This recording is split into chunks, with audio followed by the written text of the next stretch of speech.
Hello guys, तो कैसे हो आप लोग। तो आज हम लोग बात करने वाले हैं महारथी कर्ण के एक टाइटल नेम विरजा के बारे में कि विरजा का मतलब क्या होता है और महारथी कर्ण को विरजा क्यों कहते हैं और विरजा किन किन योद्धाओं को या किस किस को कहा जाता है और क्या सच में महारथी कर्ण विरजा थे या नहीं। तो चलिए ये वीडियो शुरू करते हैं। जय श्री राम। सबसे पहले बात कर लेते हैं विरजा के मतलब के बारे में। तो विरजा का मतलब होता है कि जो योद्धा हमेशा सच बोलता हो, वो कभी भी झूठ ना बोले और वो कभी भी अधर्म न करे और हमेशा ही धर्म की तरफ रहे और वो हमेशा ही तपस्या में लीन रहे, जिसको अपने ऊपर पूरी तरह से कंट्रोल हो, वो महादानवीर हो और उसको अपने किसी भी चीज़ पर घमंड ना हो और वो सबकी इज्जत करे और वो सब पे दया करे, यहाँ तक कि वो अपने शत्रुओं तक पर दया करे और वो सबसे ज़्यादा शक्तिशाली हो फिर भी कभी घमंड ना करे, उसको विरजा कहते हैं। और विरजा का मतलब होता है महाधर्मात्मा। अब बात कर लेते हैं विरजा किन किन योद्धाओं को कहा जाता है। और पहली बात तो यह है, विरजा किसी भी योद्धा को नहीं कहा जाता। विरजा सिर्फ और सिर्फ महारथी कर्ण को कहा जाता है। और महारथी कर्ण के अलावा विरजा भगवान देवों के देव महादेव और भगवान श्री नारायण को कहा जाता है और ये एक टाइटल की तरह होता है। तो आप खुद ही सोच लीजिए, जिस विरजा नाम को सिर्फ और सिर्फ 3 योद्धाओं को कहा जाता है, महारथी कर्ण, भगवान देवों के देव महादेव और भगवान विष्णु। महारथी कर्ण का विष्णु जी और शिव जी से कोई भी कंपैरिजन नहीं है। शिव जी और विष्णु जी सबसे सुप्रीम है और हरिहरा से ऊपर कोई नहीं है। हरिहरा से ज़्यादा शक्तिशाली कोई नहीं हो सकता और कर्ण हरिहरा के एक बाल के बराबर भी नहीं है। इसलिए मैं हरिहरा का कंपैरिजन कर्ण से नहीं कर रहा हूँ। मैं बस कर्ण के इस नेम के बारे में आपको बता रहा हूँ जो कि उनको मिला था। लेकिन फिर भी अगर कर्ण को ये टाइटल मिला था जो कि भगवान शिव और भगवान विष्णु को मिला था, तो आप खुद ही सोचिए, कुछ ना कुछ बात तो होगी कर्ण में। और खुद नारायण के अवतार भगवान श्री कृष्ण ने कर्ण को विरजा कहा था। तो आप खुद ही सोच सकते हैं कि कर्ण कितने बड़े धर्मात्मा होंगे। पर कुछ महाज्ञानी लोग ऐसा कहते हैं कि कर्ण विरजा नहीं था। कुछ अर्जुन अंधभक्त ये बोलते हैं कि कर्ण ने झूठ बोला था भगवान परशुराम से, तो इसलिए कर्ण विरजा नहीं था। तो सबसे पहले उनको एक बात बता देता हूँ कि पहली बात तो यह है, कर्ण ने कभी भी झूठ नहीं बोला, क्योंकि वेदों और पुराणों के हिसाब से गुरु को पिता समान माना जाता है और कर्ण भगवान परशुराम जी से पहले गुरु द्रोणाचार्य और गुरु कृपाचार्य के शिष्य थे और इस कारण से कर्ण एक ब्राह्मण थे। तो इस रीज़न से कर्ण ने वहाँ पे कोई भी झूठ नहीं बोला था। और दूसरा रीज़न ये है कि कर्ण को सभी वेदों और पुराणों का ज्ञान था और महारथी कर्ण ने बचपन में ही सभी वेदों का पाठ कर लिया था और कर्ण बहुत ही ज़्यादा इंटेलिजेंट थे। और ब्राह्मण का मतलब भी यही होता है जिसको सभी वेदों और पुराणों का ज्ञान हो। और इसके अलावा अगला पॉइंट ये है कि अगर झूठ बोला भी था तो ये भी कोई गलत नहीं था, क्योंकि हमेशा झूठ बोलना गलत नहीं होता है, लेकिन हमेशा सच बोलना गलत होता है और हमेशा सच बोलना एक बहुत ही बड़ा पाप है।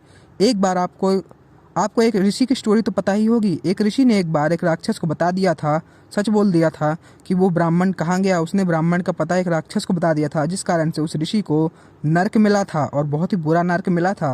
जिससे ये बात पता चलती है कि हमेशा सच बोलना भी एक बहुत बड़ा पाप है। और किसी अच्छे काम के लिए और किसी को अच्छा लगे और अगर किसी का काम बन रहा है और किसी धर्म के काम के लिए अगर झूठ बोलना पड़ जाए तो वो कोई बुरा नहीं है, वो बहुत बड़ा पुण्य है। और महारथी कर्ण ने विद्या पाने के लिए और विद्या पाने जितने शुभ और अच्छे काम के लिए महारथी कर्ण ने झूठ बोला था, इसलिए ये कोई भी पाप नहीं है। और नेक्स्ट पॉइंट ये है कि अगर झूठ बोलना पाप है तो धर्मराज युधिष्ठिर भी बहुत बड़े पापी होंगे। उनको धर्मराज नहीं कहना चाहिए, क्योंकि युधिष्ठिर ने भी द्रोणाचार्य के लिए झूठ बोला था और युधिष्ठिर ने तो एक बहुत बड़ा पाप किया था, उन्होंने अपने गुरु की हत्या की थी। लेकिन महारथी कर्ण ने तो सिर्फ और सिर्फ अपने विद्या के लिए अपने गुरु से झूठ बोला था, और वो भी इसीलिए क्योंकि महारथी कर्ण ये प्रूफ करना चाहते थे कि एक सूत पुत्र भी महाशक्तिशाली योद्धा बन सकता है। तो इसमें कौन सी बड़ी बात हो गई। युधिष्ठिर ने द्रोणाचार्य से बोला था कि अश्वत्थामा मारा गया, जबकि अश्वत्थामा जिंदा था। अब कुछ महाज्ञानी लोग आके कहेंगे कि युधिष्ठिर ने झूठ नहीं बोला था, युधिष्ठिर ने तो हाथी के बारे में बोला था, पर द्रोणाचार्य को लगा कि उनका पुत्र मारा गया। तो अगर ऐसा था ना, तो देवताओं को ऐसा क्यों लगा कि युधिष्ठिर ने झूठ बोला हो। स्वयं भगवान ने युधिष्ठिर के रथ का पहिया 4 अंगुल ऊपर उठकर रहता था धरती से, क्योंकि वो धर्मात्मा थे। लेकिन जैसे उन्होंने झूठ बोला, उनका रथ का पहिया धरती से टच हो गया। इसका मतलब यह है कि भगवान को भी यही लगता था कि युधिष्ठिर ने यहाँ पे झूठ बोला। इसके अलावा अर्जुन ने भी द्रौपदी स्वयंवर में झूठ बोला था महारथी कर्ण से कि वो ब्राह्मण है। तो इससे क्या अर्जुन अधर्मी हो जाएंगे? तो ऐसा नहीं है। और लास्ट बात यह है कि वही लोग महारथी कर्ण को बुरा भला कहते हैं और सिर्फ वही लोग ऐसा कहते हैं कि महारथी कर्ण विरजा नहीं थे और वो झूठे थे। वो लोग वो हैं जो ज़्यादातर जातिवादी में पड़े रहते हैं और अभी भी वो जात पात करते हैं और छोटी जाति ऊंची जाति में डिफरेंस करते हैं और नीची जाति वालों पे अत्याचार करते हैं। इसी कारण से उन लोग को ये बर्दाश्त नहीं होता कि एक नीची जाति वाला कर्ण भी दुनिया का सबसे शक्तिशाली योद्धा बन सकता है और उनको भगवान शिव और भगवान विष्णु की तरह विरजा नाम का टाइटल मिल सकता है। महारथी कर्ण ने हमेशा प्रूव किया है कि वो विरजा हैं। महारथी कर्ण ने अपने शरीर तक को काट कर दान दे दिया था अपने कवच कुंडल के साथ। महारथी कर्ण ने भगवान श्री कृष्ण के सारे ऑफरों को ठुकरा दिया था। महारथी कर्ण ने पूरी दुनिया का राज्य ठुकरा दिया था। महारथी कर्ण ने द्रौपदी तक को ठुकरा दिया था। महारथी कर्ण ने अपने मित्र के लिए सब कुछ त्याग दिया था।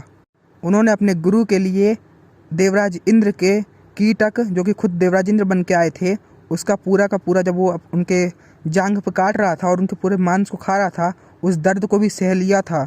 और दूसरी तरफ पांडव थे, जो कि एक धर्मात्मा माने जाते हैं, लेकिन अपने गुरु को मारने के लिए उन्होंने इतना बड़ा पाप और नीच काम किया। और इसके अलावा आप कौरव और पांडवों को देख लीजिए, एक ज़मीन के टुकड़े के लिए ये लोग इतना मर रहे थे, मर रहे थे, पूरी की पूरी दुनिया को वर्ल्ड वॉर में ढकेल दिया और पूरी की पूरी दुनिया के कई सारे योद्धाओं को मरवा दिया। और कितना ज़्यादा हत्याएं हुई इस युद्ध में, सिर्फ और सिर्फ एक ज़मीन के टुकड़े के लिए। लेकिन उस पूरी ज़मीन को और पूरी की पूरी धरती को कर्ण ने एक झटके में ठुकरा दिया था, सिर्फ और सिर्फ अपने मित्र के लिए। तो इससे आप सोच ही सकते हैं कि महारथी कर्ण कितने बड़े धर्मात्मा होंगे। कौरव और पांडव मिल भी जाए ना, तो उनका धर्म महारथी कर्ण के आसपास भी नहीं आता। तो इन सभी बातों से हमें पता चलता है महारथी कर्ण पूरे महाभारत के सबसे बड़े धर्मात्मा थे। तो आपको ये वीडियो कैसी लगी कमेंट सेक्शन में बताइए। हमें इस वीडियो को लाइक कर दीजिए, इस वीडियो को शेयर कर दीजिए। जय श्री कृष्णा, हर हर महादेव।